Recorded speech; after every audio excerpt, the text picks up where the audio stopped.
Thanks very much, David, and Head of Government, and thanks for the University for putting this on in the spirit of universities, that we have diversity of ideas and free exchange of ideas. I'm also sensitive, living across the ocean, that Australians have a habit of telling New Zealanders what to do. And but let me assure you that I go around the world telling governments what to do, so it's nothing specific. And I'm also aware the only thing you don't beat us at is Australian rules football, and that's because you don't play it. So thanks for coming, and let's think a bit in a modern monetary theory way. The latest fad is around the world is so-called fake news, but as a macroeconomist academic, fake knowledge is nothing new to me. The dominant mainstream approach to macroeconomics is fake knowledge. Its knowledge content is virtually zero. So the economics that is taught in the majority of universities around the world, and the policy advice that is derived from that, is fake knowledge. No easy way to say that. And the outcome of this shift in the way we teach and think and learn macroeconomics, and I'm thinking now that this shift occurred in the 70s and gathered pace in the 80s with the monetarist revolution, and then the microeconomic derivatives of that have been elevated labour wastage, the things I list there, rising inequality, lower growth rates and increased poverty rates, and on any measure you like, other than the income share of the top 10% of the distribution, the agenda has failed. And I think your former Prime Minister is on record as saying that neoliberalism has failed. And that's what we're talking about. This is a nice quote from the US philosopher, and it's confronting to my colleagues when I tell them that everything they teach is lies, majority of it. It's confronting when I tell them that they're teaching fake knowledge, because everyone wants to feel worthwhile in their workplaces, and so they should. But there's just simply no polite way of telling people that they have dedicated their lives to an illusion. So let's talk a bit about that. It's often said to me, oh, it'll be great, people who start to understand, start to read our work. And this project, the MMT project, started in the early 90s, where a very successful American banker joined up with me, and then we spread out a bit, and some other economists, and so we started a project. We used to laugh that only 5 people knew MMT. It was just the 5 of us. I'd say now with through publication and social media, there's millions of people who are becoming to be familiar with it. But a real misconception is that it's a regime, and people say to me who haven't quite got it yet, oh, won't it be great when we have MMT? Well, I say to them, no, it's not a regime, it's a lens for viewing the way the system is today. The New Zealand economy is a monetary economy, and it operates according to MMT principles.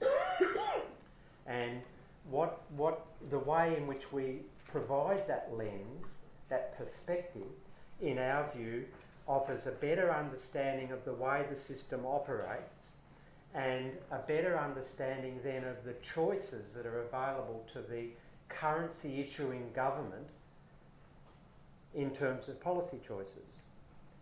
And another important thing to get straight from the beginning, it's neither right wing or left wing. It's a lens which you then impose a set of value preferences on top of. And so from my perspective, I'm more on the left, clearly. So I'm more progressive in that terminology. So I impose a different set of values on my understanding of the way the system operates than someone who was more on the small government side of the value system. But what it does do is lift what I call here the veil imposed by neoliberal ideology. So when you've got a third of your youth who are in poverty, and you've got 13% of your willing labour resources underutilised in one form or another, and you have a Prime Minister that comes out and says, we can't afford to do anything about this. Well, an understanding of MMT tells you that that's a false statement, that really they can afford to do something about it, as I'll explain, but they choose not to because their value system doesn't want them to do that. But if everybody understood MMT, politicians wouldn't be able to get away with trafficking in those lies, and the political debate would change because the questions that would be asked then would be quite different. Because you see, every night on the radio and the TV, journalists ask asinine questions to politicians because they don't actually understand the policy choices and the intrinsic characteristics of the monetary system. So in other words, I think if everyone understands modern monetary theory, it improves our quality of our democracies. So here are two visions of society and economy, and I'm not going to, I could talk for hours about these. In the left, we've got what I call the neoliberal vision, and that has elevated the economy to deity status, as if it's something separate from us that we have to sacrifice to maintain its health, and that it provides us with constraints and we have very limited choices, and that if the economy gets sick, and there's all these metaphorical illusions created, if the economy gets sick, we have to sacrifice, give up, work harder, give up support to the most disadvantaged, and all the other things. Whereas what I call a progressive vision has the economy, we're the economy. We control the economy. The economy, we're not there to serve the economy is there to serve us and our needs.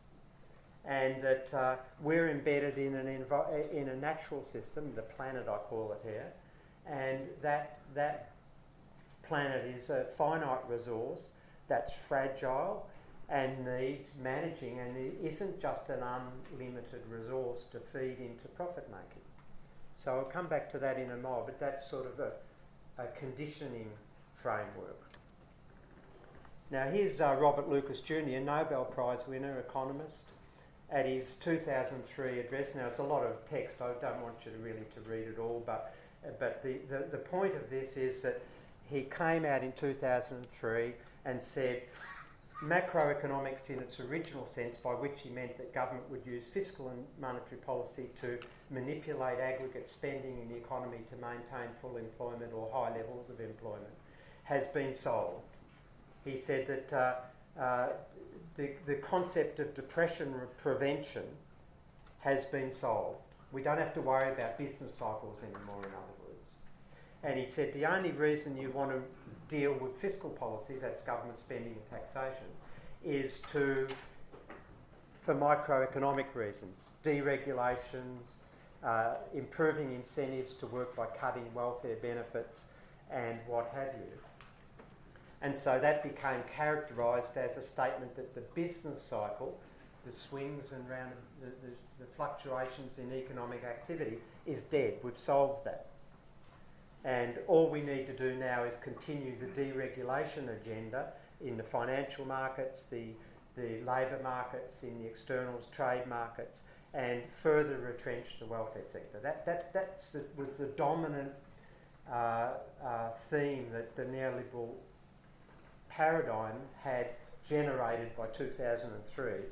And if you are familiar with the macroeconomics literature, you'll get a feeling that the mainstream profession became extremely smug in the 1980s and 1990s, and that smugness was manifest in that statement that the business cycle's dead.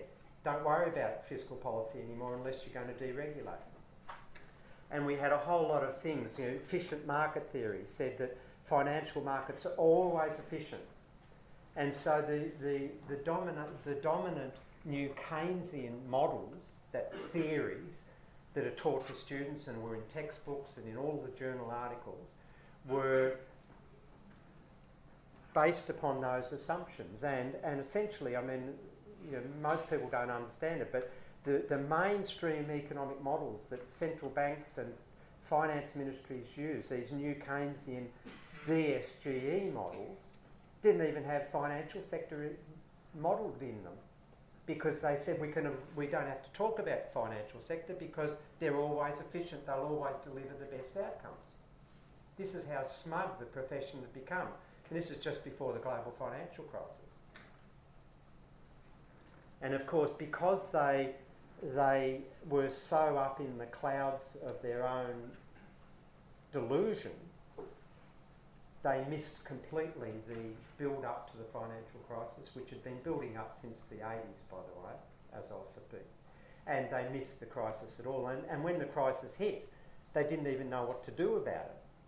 So the more extreme mainstream economists said, do nothing.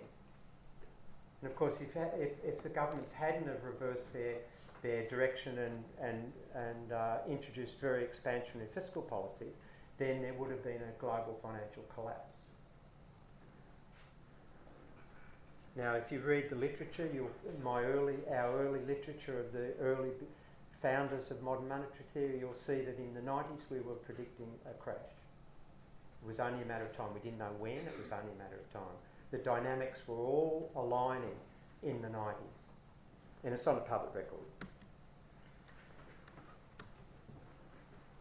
And if you think about this slide I just went through very, very quickly, one of the things Olivier Blanchard, who was the IMF chief economist also at MIT, he said that really we've reached such a high level of understanding in economics that we've got this haiku approach to doing our work. Haiku is a very strict form of Japanese poetry that obeys strict limitations of length of lines and syllable numbers in each of the lines. But be that as it may, it's a formula for constructing poetry. And Blanchard said, well, all economics is about is that you assume optimality, you assume that all of us are rational and have infinite knowledge and can know exactly what's going to happen for the rest of our lives, and we always do the best. We never worry about each other, we only worry about ourselves, and in doing so we produce the optimal outcome. We assert that all markets are efficient, and what that means is that they'll always produce the best outcomes. We do some trivial mathematics to prove that, and ultimately we always are able to prove that use of fiscal policy is ineffective and austerity is good. And then we get some data and we realise our models don't fit the data very well, and they fail, so therefore we manipulate the data, and in doing so we violate all of the original starting assumptions anyway, and so which was our appeal to authority of the knowledge, and we then publish articles and we get promoted. The knowledge quotient in that exercise, which goes on every day in our academic departments, is 0. That's 0 knowledge being produced. It's ideological propaganda that's being produced. And the Greek case study here, very briefly, the IMF has had a history of catastrophic forecasting errors. And when it was called in by the European Central Bank and the European Commission to form the Troika and to devise the bailout plans to stop Greece going bankrupt, because if Greece had gone bankrupt, the euro would have collapsed at that time, because then the dominoes, Spain and Italy and Portugal might have fallen too. And so they devised this austerity plan which savaged public expenditure and wages and pensions in Greece, and they developed this thing they called the fiscal contraction expansion myth. Now what that is they didn't call it a myth, they called it a verity. But what it is you cut spending and you'll get growth.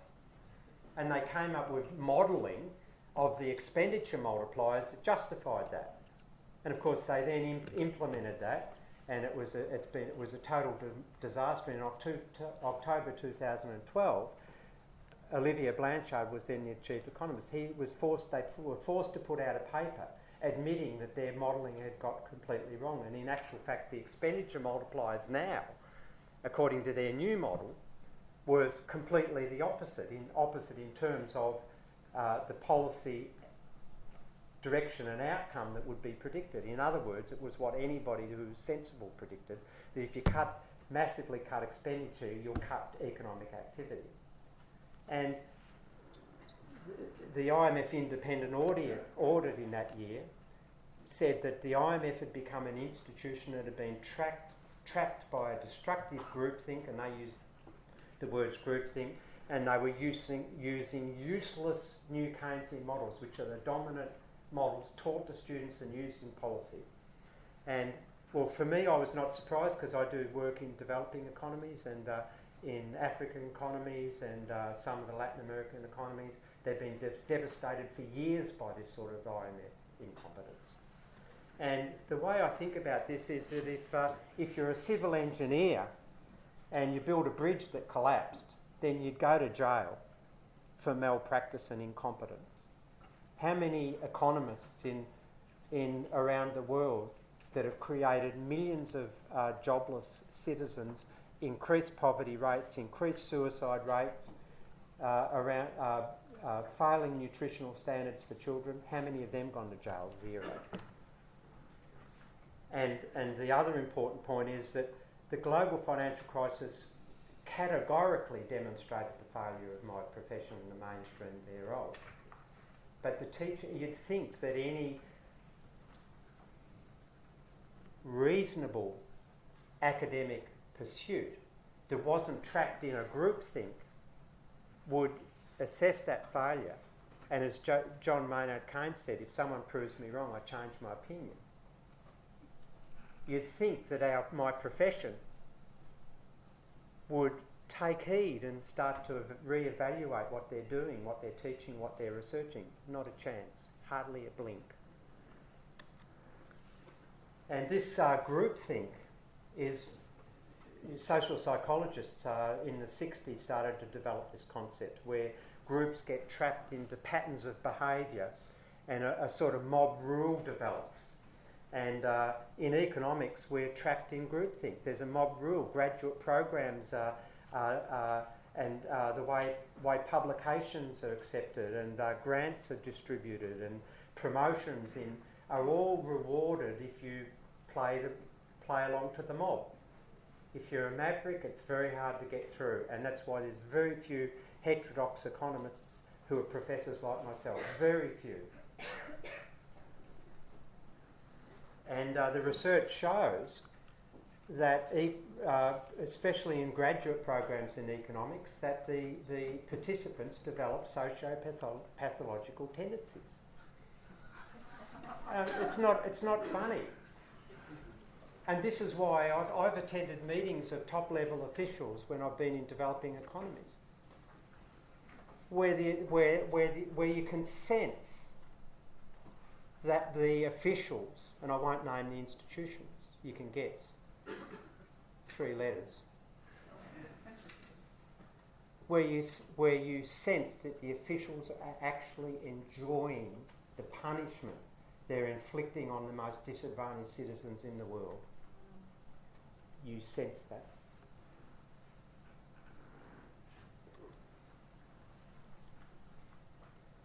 Now, one of the ways in which this, the dominance of this groupthink is, the denial is maintained in the face of all the evidence that it's been a failure. One of the ways they do it is through using language. And I've written articles with a colleague who understands language and cognitive linguistics and those things, and the way in which humans learn and interface with reality through the use of metaphors and things like that. And it's separate to this talk. But no, and this is an awful, and we won't go through it, of course, but it's just an example. This is the focus of attack if you're a neoliberal, or a focus of attention if you're an MMT. And these are some foci: government spending, fiscal balance, public debt. This is the metaphorical cane. How many times have you seen politicians say the nation is living beyond its means? And what that says is that you've got excess spending that requires sacrifice. Well, from an MMT perspective, we would say government spending puts money in our pockets. Different framing, different narrative.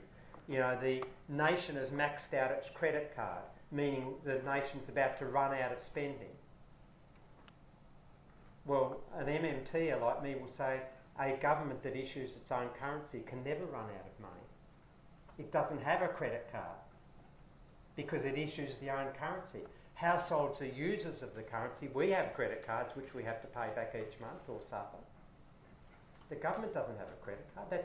But the metaphor is used as a very powerful tool to try to get us to relate the experience of our own households with the experience, with our way in which we think of the government. Yet the application is inapplicable.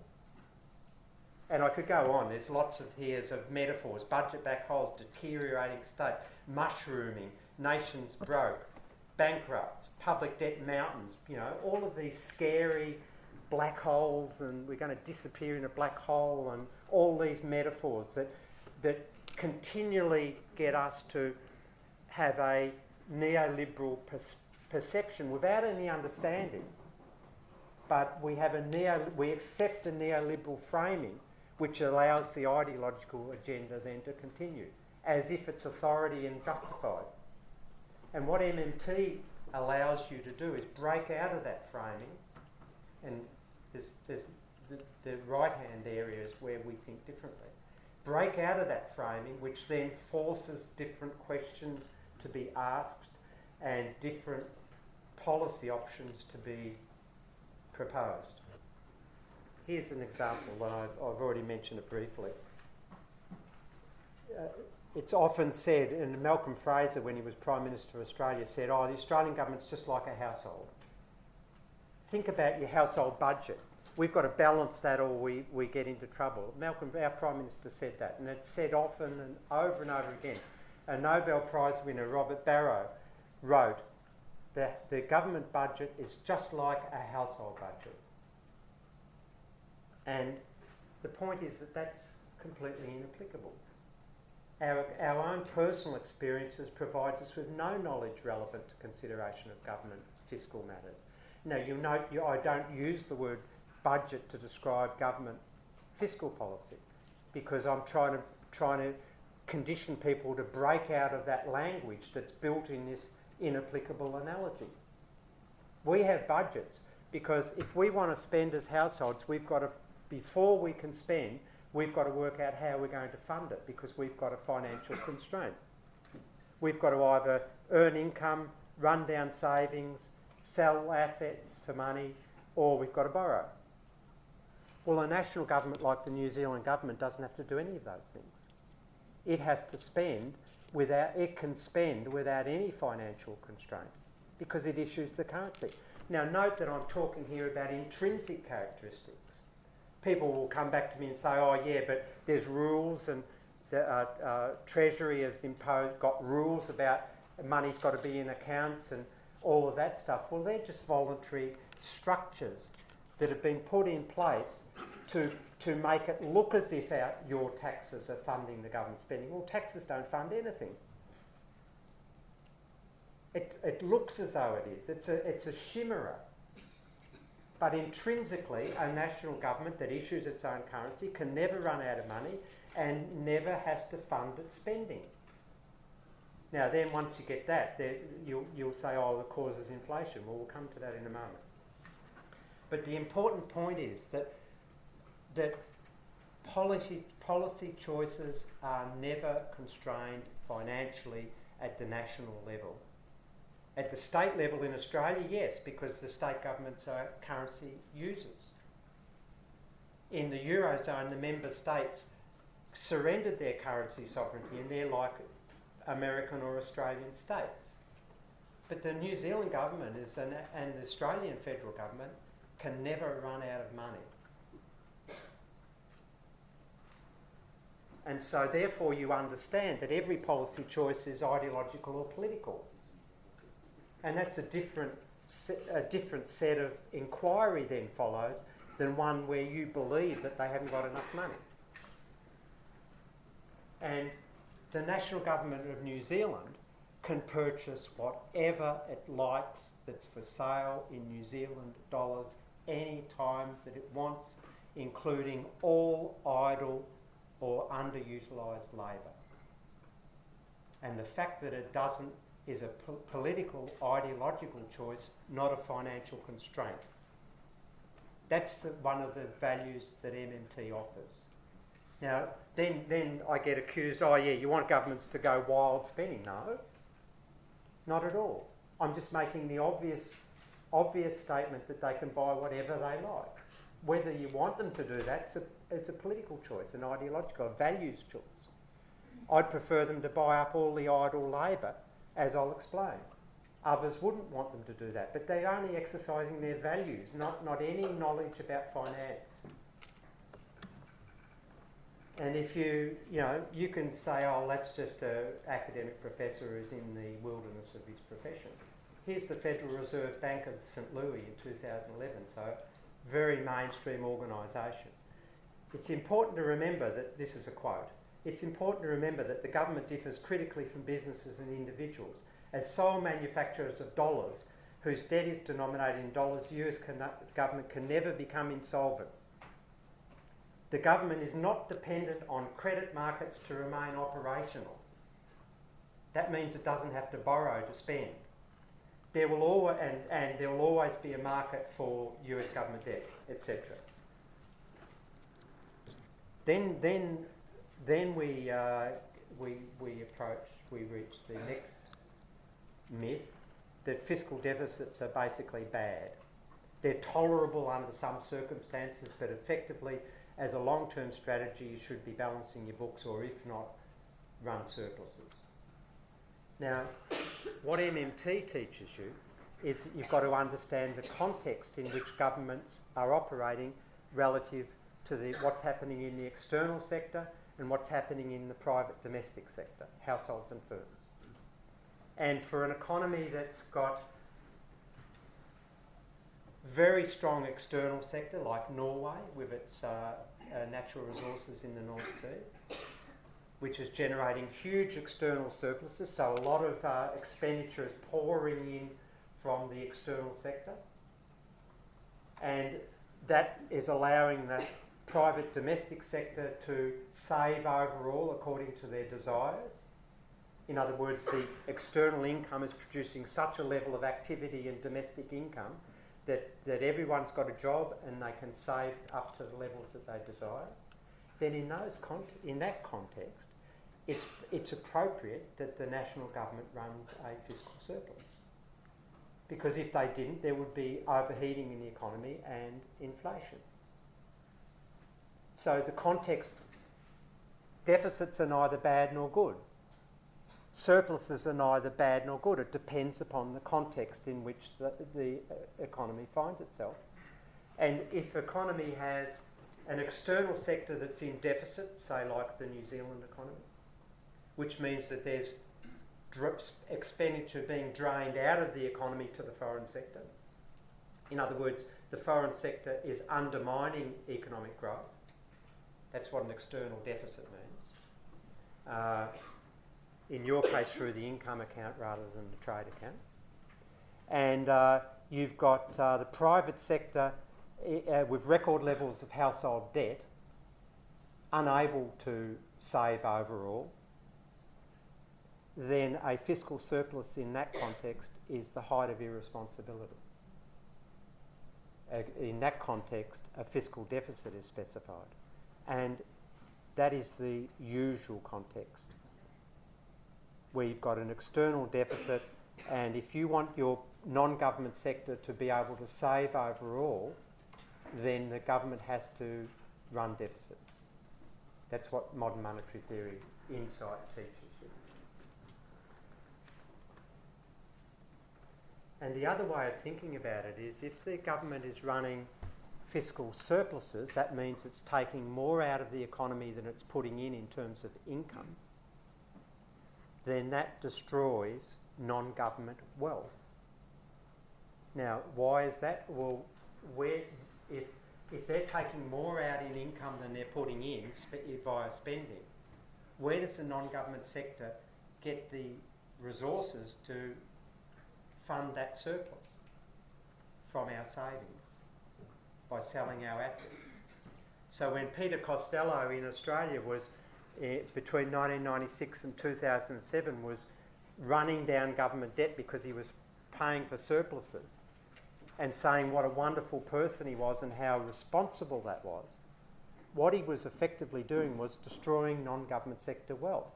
He was squeezing the private non-government sector through running the surpluses, pulling more out than putting in, and forcing the non-government sector to then liquidate assets to be able to fund the surplus. So when a government, the mainstream economists and government says, oh, fiscal surpluses are good, an MMT will say, well, how is it good when a government is deliberately undermining non-government sector wealth?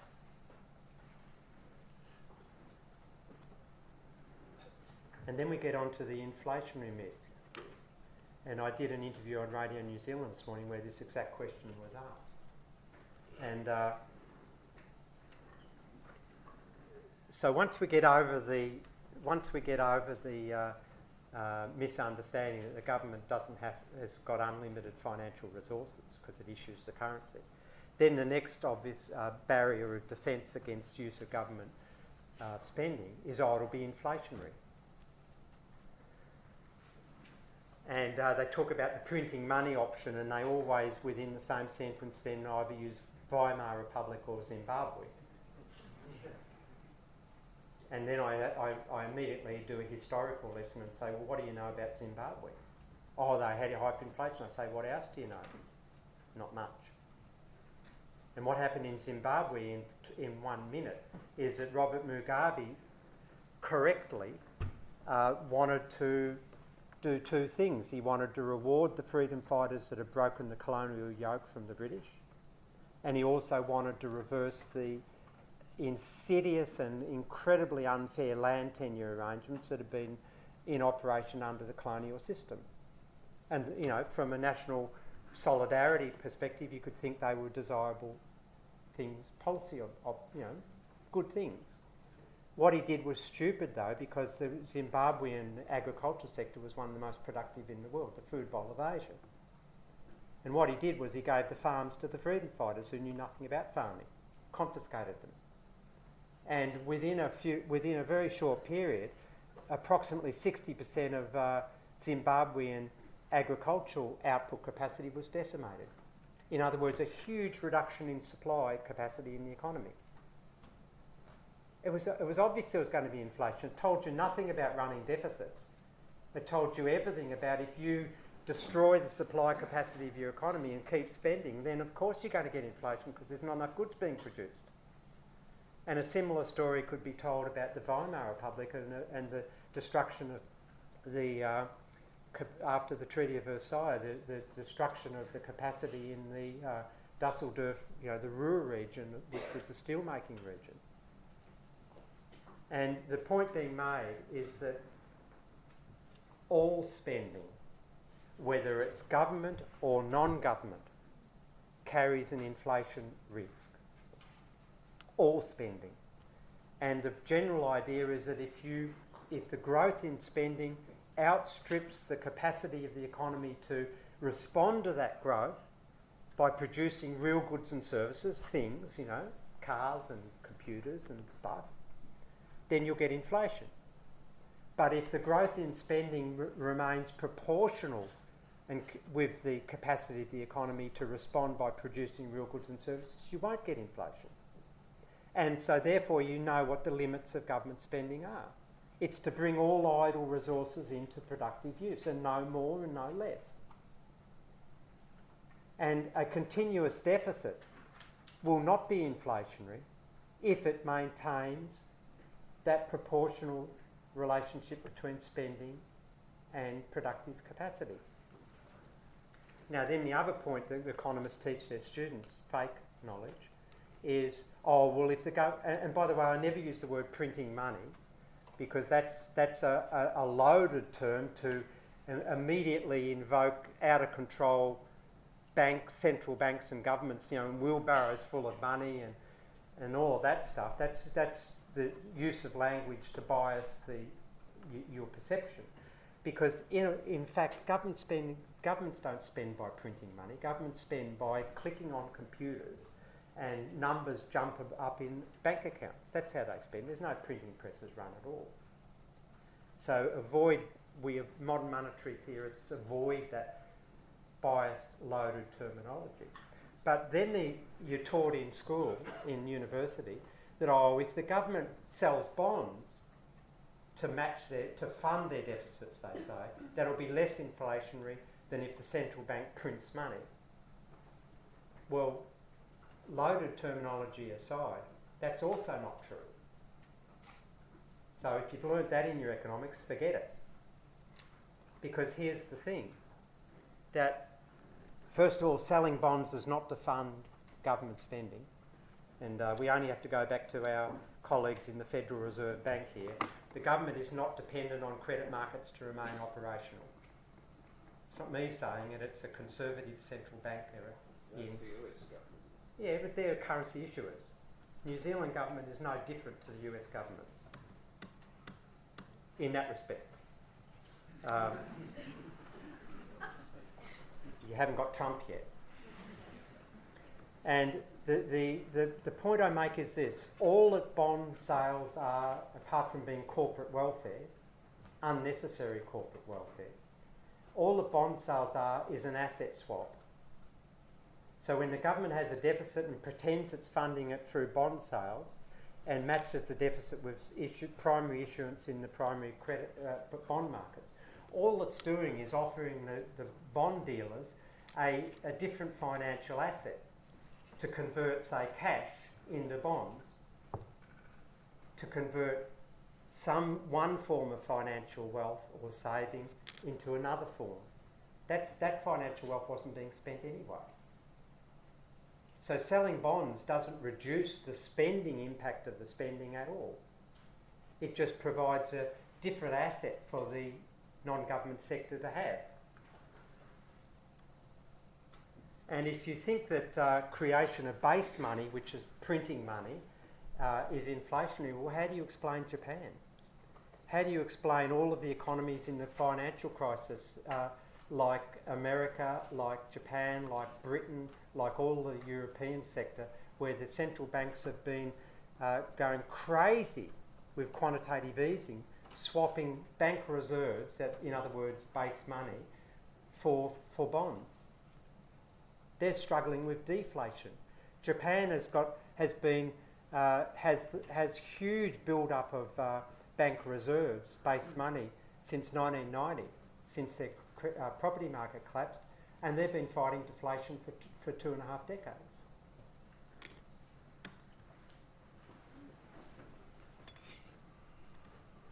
I'm just aware of the time.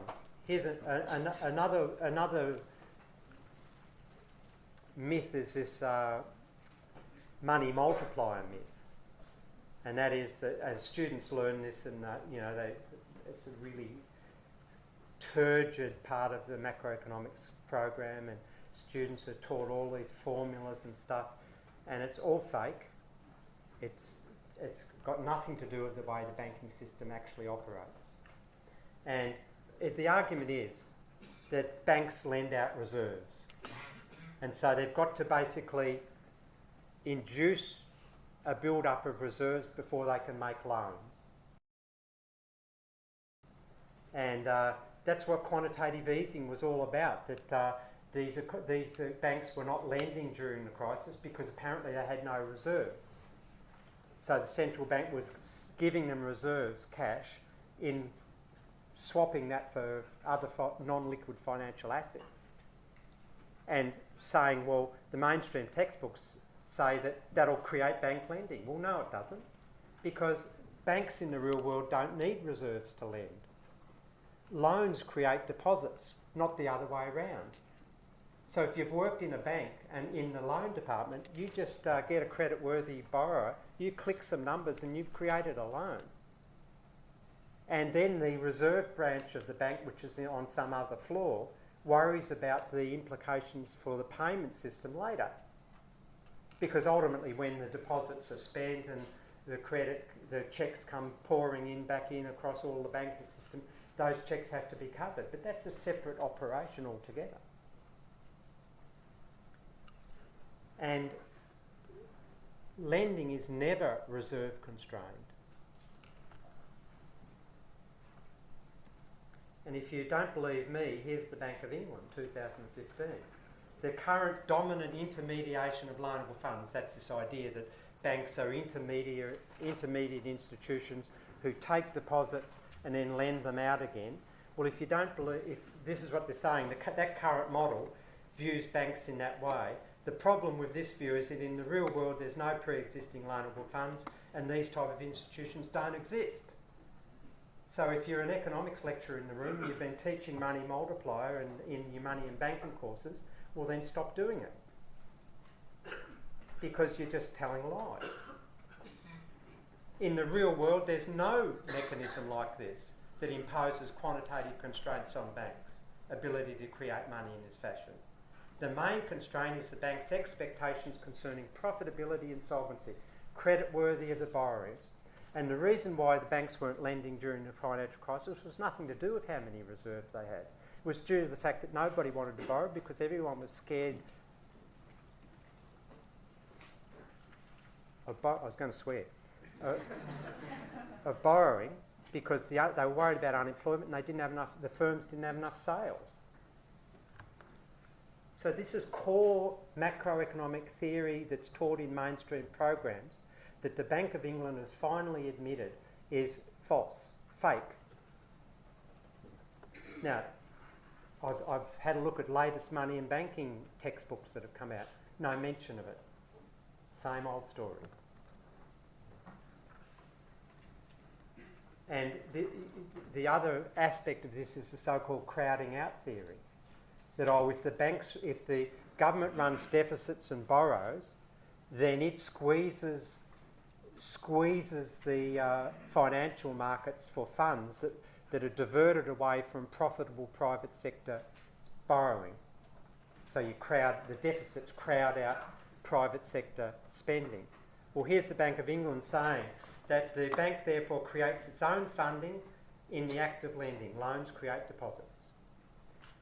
No real resources need to be diverted from other users by other agents in order to be able to lend to customer X. In other words, there's no finite supply of funds that the government is competing for, which then penalise. It's a very awkward position. Which the government then penalises other users from accessing, which is the core of crowding out theory and the core of one of the core arguments against governments running deficits. It's fake. It doesn't describe at all the way the banking system operates. This is the Bank of England. No, the oldest central bank in the world. No, very conservative institution. No real resources need to be diverted from other users when banks make loans.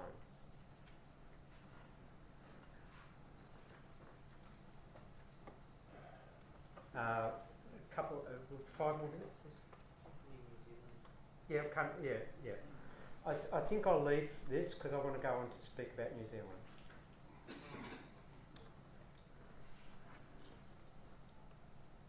Once you get through all of that and more, what you then are forced to accept, unfortunately for some people, is that unemployment is always a choice of government. And I've been to meetings in third world countries where IMF officials have said, oh, it's such a complex problem. It's multi-layered and complex. Well, no, it's not. It's a matter of creating jobs. Simple. And the government, as I said, can always create jobs if it wants to. And modern monetary theory has a very elaborate program which we call the job guarantee, which is an unconditional job offer to anybody who wants it at a living minimum wage. And I won't talk any more about that, but that's a central pillar of the policy implications of understanding that the government can buy anything that's available for sale. Why have idle labour when you can put it to productive use? Why would a society waste its most vital resource, its labour resources? It's neoliberal madness. Okay, so I'm going to now talk about New Zealand for about 5 or 6 minutes. Specifically, I've been talking about New Zealand all along, by the way. Here's your real GDP growth in blue bars. This is your this green line is the required growth to maintain stable unemployment, and that's derived from rules of thumb that we have that some productivity growth, which is averaging long term about 1.3, labour force about 1.7. So about if real GDP growth, real economic output grows around 3% a year, then approximately your unemployment rate will be stable. Well, you can see that since the neoliberal period began, it's often less than that. And there's no reason for it to be less than that other than political choice. And I found this one interesting. The red line's Australia and the blue columns are New Zealand. And this is the global financial crisis. So you had a big recession, Australia didn't have a recession. And the only reason that Australia avoided a recession during the GFC was because the government brought in a massive and early, huge fiscal stimulus. And pragmatism overruled ideology. And the Treasury advised Kevin Rudd, who was then Prime Minister in his first term, to forget all the deficit nonsense, to get a huge stimulus out there very quickly, which is what happened in December 2008. And Australia was one of the only advanced countries to do that in the size and the speed, and we avoided recession.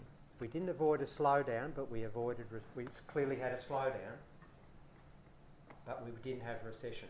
This was an extremely damaging experience for New Zealand.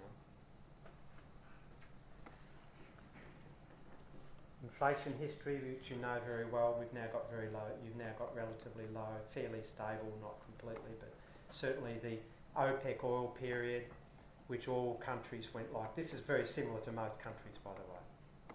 Now, what the central bank would have you believe, that inflation control has been because they've taken over the dominant aggregate macroeconomic policy responsibility, inflation targeting, and governments have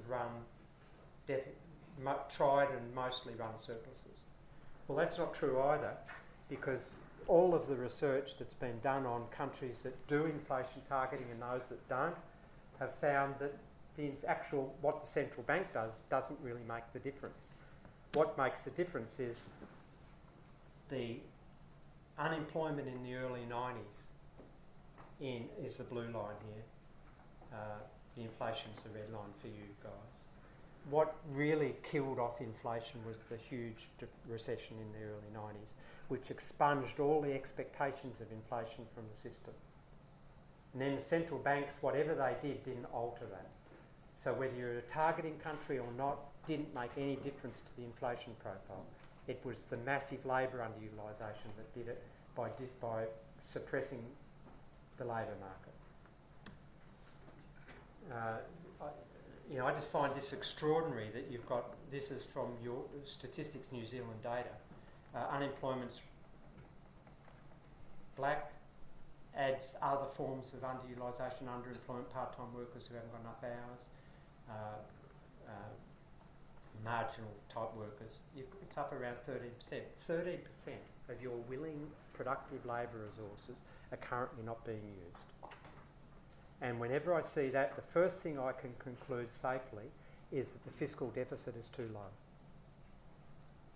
That's the rule of thumb. If you've got that much unemployment and underutilisation, well then the fiscal deficit's too low. Why?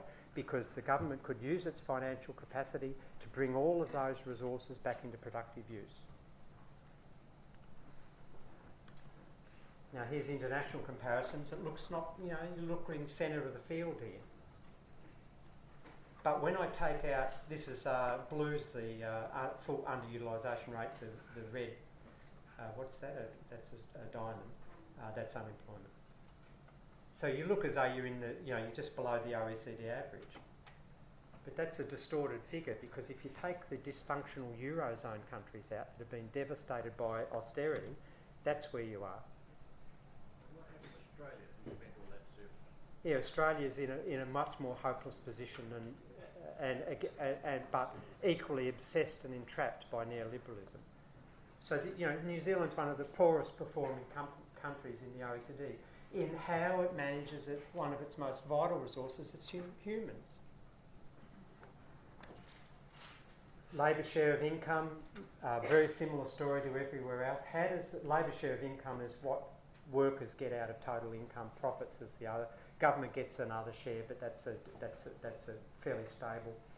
In other words, how do you get the blue line is Australia, the green line is New Zealand. How do you get a declining wage share? Well, the way you get a declining wage share is if the real wage, the purchasing power of the wages, doesn't grow as fast as productivity growth.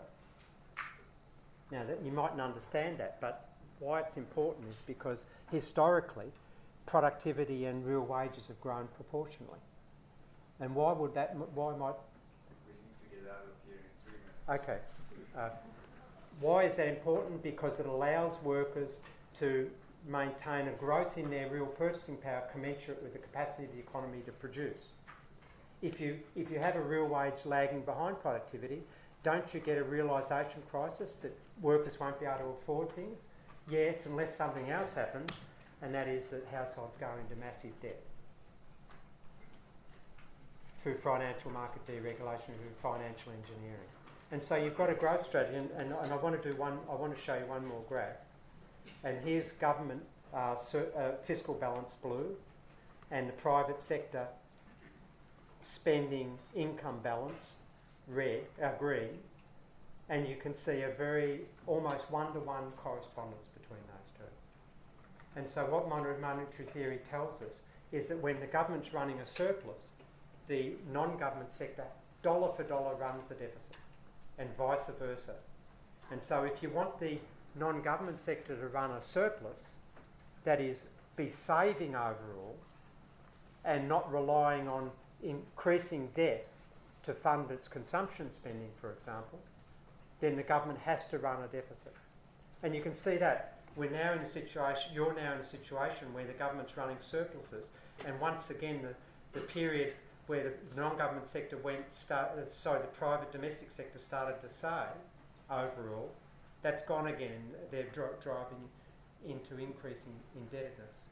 And so you've got a strategy where the external sector is draining demand, the private domestic sector is maintaining its growth by credit, and that's unsustainable because their balance sheets become too precarious, and the government's draining growth by surpluses. That is an irresponsible mix, and MMT can explain that. Okay, so we'll leave it there.